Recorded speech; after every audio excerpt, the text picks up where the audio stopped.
ഭാരതത്തിന്റെ ചരിത്രത്തിലെ കറുത്ത അധ്യായമായ മുംബൈ ഭീകരാക്രമണത്തിന്റെ 16ാം വാർഷിക ദിനമാണ് ഇന്ന്. 60 മണിക്കൂർ നീണ്ട ഭീകരാക്രമണം രാജ്യത്തിന്റെ വാണിജ്യ തലസ്ഥാനത്തെ വിറപ്പിച്ചത് 60 മണിക്കൂറുകളായിരുന്നു. ആക്രമണ പരമ്പരയിൽ 22 വിദേശികളടക്കം 166 പേർ കൊല്ലപ്പെടുകയും 300-ലധികം പേർക്ക് പരിക്കേൽക്കുകയും ചെയ്തു.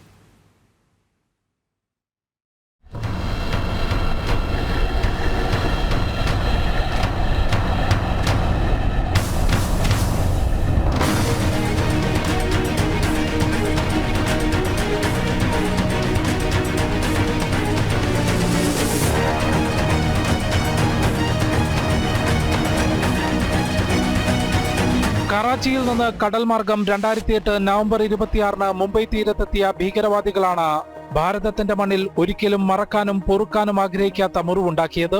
AK-47 തോക്കുകളും ഗ്രനേഡുകളും RDXും അടക്കം വൻ ആയുധശേഖരവുമായി മുംബൈ നഗരത്തിലെത്തിയ ഭീകരർ ലിയോപോൾഡ് കഫേയിലാണ് ആദ്യാക്രമണം നടത്തിയത്.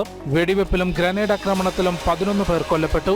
മിനിറ്റുകളുടെ വ്യത്യാസത്തിൽ താജ്മഹൽ പാലസ്, ശിവാജി മഹാരാജ് ടെർമിനസ്, നരിമാൻ പോയിന്റിലെ ട്രൈഡന്റ് ഹോട്ടൽ, കാമ ആശുപത്രി എന്നിവിടങ്ങളിൽ വെടിവെപ്പും വലിയ സ്ഫോടനങ്ങളും ഉണ്ടായി. ഛത്രപതി ശിവാജി ടെർമിനസിലെ അക്രമത്തിൽ മാത്രം സുരക്ഷാ ഉദ്യോഗസ്ഥരുൾപ്പെടെ 66 പേർ കൊല്ലപ്പെട്ടു. ഇവിടെ നിന്നാണ് ഭീകരൻ അജ്മൽ കസബിനെ ജീവനോടെ പിടികൂടിയത്. നവംബർ 28 പുലർച്ചെ താജ് ഹോട്ടൽ ഒഴികെയുള്ള പ്രദേശങ്ങൾ ഭീകരവാദ ഭീഷണിയിൽ നിന്ന് മോചിപ്പിച്ചെങ്കിലും നവംബർ 29 പുലർച്ചെ NST കമാൻഡോസ് താജ് ഹോട്ടലിൽ നടത്തിയ ഓപ്പറേഷൻ ബ്ലാക്ക് ടൊർണാഡോയിലൂടെയാണ് 60 മണിക്കൂറോളം നീണ്ടുനിന്ന ഭീകരാക്രമണം അവസാനിച്ചത്.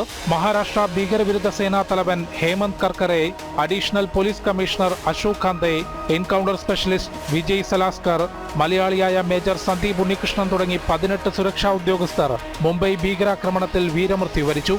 ജീവനോടെ പിടികൂടിയ പാക് ഭീകരൻ മുഹമ്മദ് അജ്മൽ അമീർ കസബിനെ 2012 തൂക്കിലേറ്റിയെങ്കിലും രാജ്യത്തെ നടുക്കിയ ഭീകരാക്രമണത്തിന് അന്നത്തെ ഭരണ നേതൃത്വം എന്തു മറുപടി നൽകിയെന്ന ചോദ്യം ബാക്കിയാണ്.